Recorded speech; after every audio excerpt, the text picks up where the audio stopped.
biển rộng đất trời chỉ có ta, thì dòng ngân hà mình cũng qua. Biển không biên giới như tình anh với em, hơn cả những vì sao đêm. You know that when something happens to some people, what they do is they believe that. That's the way it is. That's the way it's always been. And they can't see the possibility of it being different. And how can we think differently in this situation so that we can do better than other people do? There is a famous American speaker who will teach us how to think and do better in this situation. Let's listen to him. Example. Before April 1954, the common belief, the universal belief, because it had been tried again and again and again and people had failed, the belief was that man was not physically capable of breaking the 4-minute barrier, that he could not run a mile in less than 4 minutes. That was the belief on the planet. It had never been done. But here's what happened, ladies and gentlemen. Roger Bannister came along, and he broke the 4-minute barrier. Now here's what's significant about that. Since that time, up to this day, over 20,000 people have done it, including high school kids. What changed? 20,000 people, what changed? Here's what happened when they got on the track. They knew it had been done.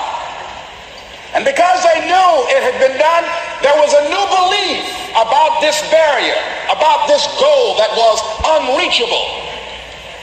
And those 20,000 people got in a race believing, knowing in their heart that someone had done it, that it's possible, that they could do it. And I'm saying that if you know anybody that had some goal, some dream, something they wanted to do, and they did it, then I'm saying that you know in your heart that if someone has done it, then you can do it. It's possible. And that if someone can make their dream become a reality, that it's possible that you can make your dream become reality. And so as you begin to look at where you want to go, beginning to embrace that, it's possible. I'm blessed and highly favored. I've got a lot going for me. I got some good stuff in me. And it's possible that I can bring my greatness out here in the universe. That I can do what I want to do. It's possible I can write my own book. I can have my own business. I can take the trip and travel around the world. It's possible. I can bounce back from adversity and reinvent my life. It's possible. Regardless of where I am, the things can get better for me. It's possible. I'm thinking about two men right here in Chicago who are fairly successful, similar background, educated. They worked for a corporation for many years, and they were among many people that were laid off. Two guys who were very good friends. One went out looking for a job for several weeks, along with the other one, and they faced disappointment and rejection again and again and again. They couldn't find any work, which is the story of many people across this country. One guy stopped. He became discouraged. He stopped going. He stayed home looking at television, became very argumentative and toxic with his wife, drinking beer, getting on the phone, talking to his other negative, unemployed friends. And he just gave up. The other guy kept looking for a job everywhere he could go. Every time he could get an opportunity, kept asking people, networking, checking the newspapers every day, kept going everywhere he could, trying to find a job. You have too much education. You're overqualified. You won't be here long enough. He kept going. He kept going. He went to a place and said, look here, I tell you what, if you can't hire me, and I know you can use my talents, abilities, and skills, I don't want to sit home and do nothing. Just let me do some volunteer work. You don't have to give me anything, all right? I just want to work. I want to be busy. Guy said, okay, it's on you now, but don't expect me to give you anything. It's okay. This guy came in and worked. He was the first one there. The last one to leave was the best employee there. About 4 weeks later, one of the top managers quit. They were looking for a replacement. Guess who they selected? This other guy. This guy who was volunteering his time. He got the job. What was the difference between the two men? Eyesight and mindsight. Eyesight is judging on what you see. Judging according to appearances. But mindsight is how you interpret what you see. One guy said, it's not possible, it's over, I'm finished. I can't do it. I can't make it. He surrendered. I've faced rejection again and again. I'm not going anymore. There are no jobs out there. But this other guy, he felt that in spite of the no's and rejections, in spite of how bad the economy is, in spite of what the newspapers are saying, that it's possible that somebody somewhere will give me a job. He just kept going, thinking it was possible. And guess what, ladies and gentlemen? That's what we have to do with our dreams.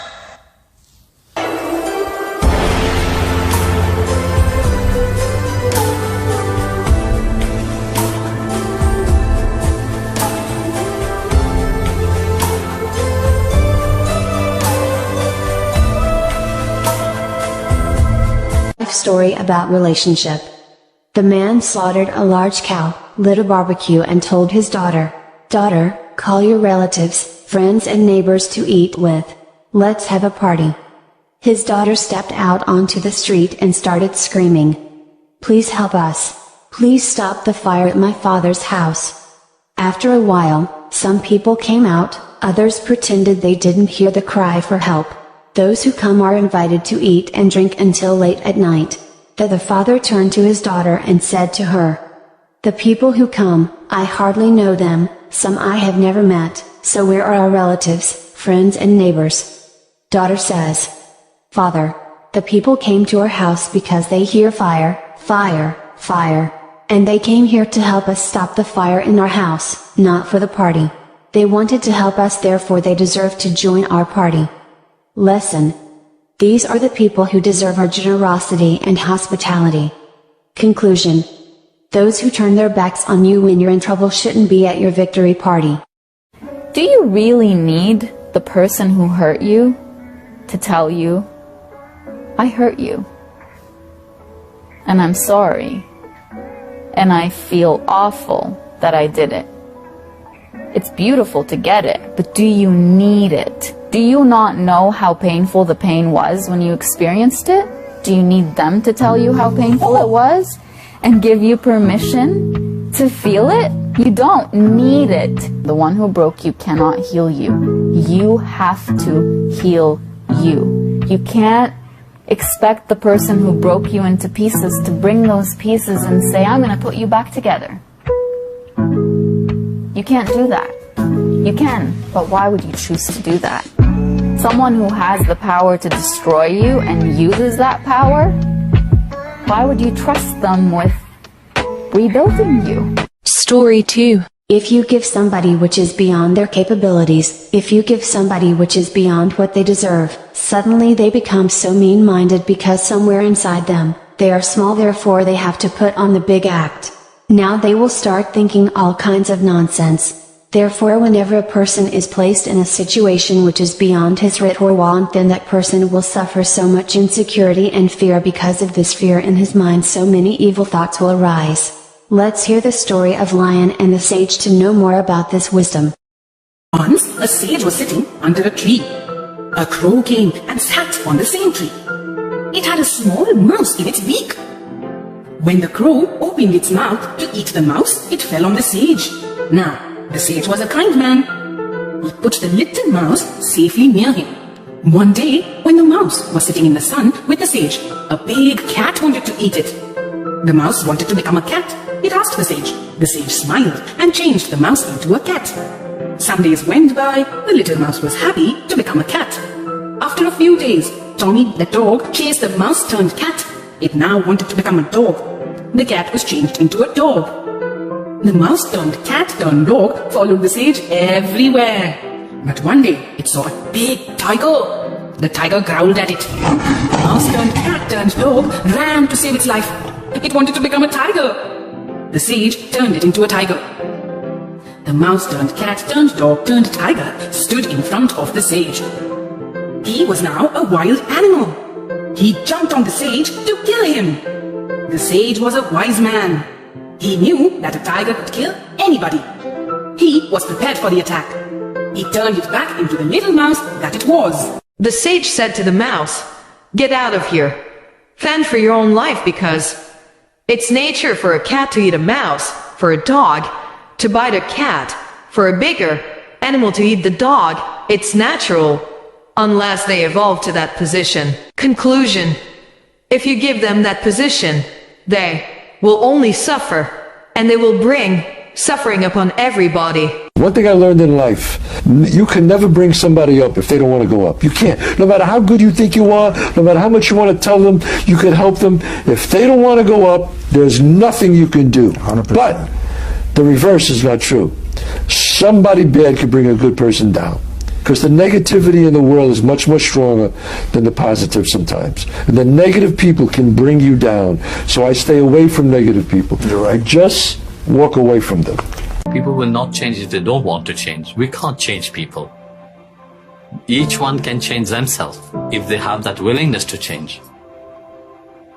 This we have to remember always, Even God can't change anybody. He can show you the way. He can give you experience, but it's up to you to change. I have seen many people who have many experience, but still they have not changed. 爱过的人，唱过的歌，何时才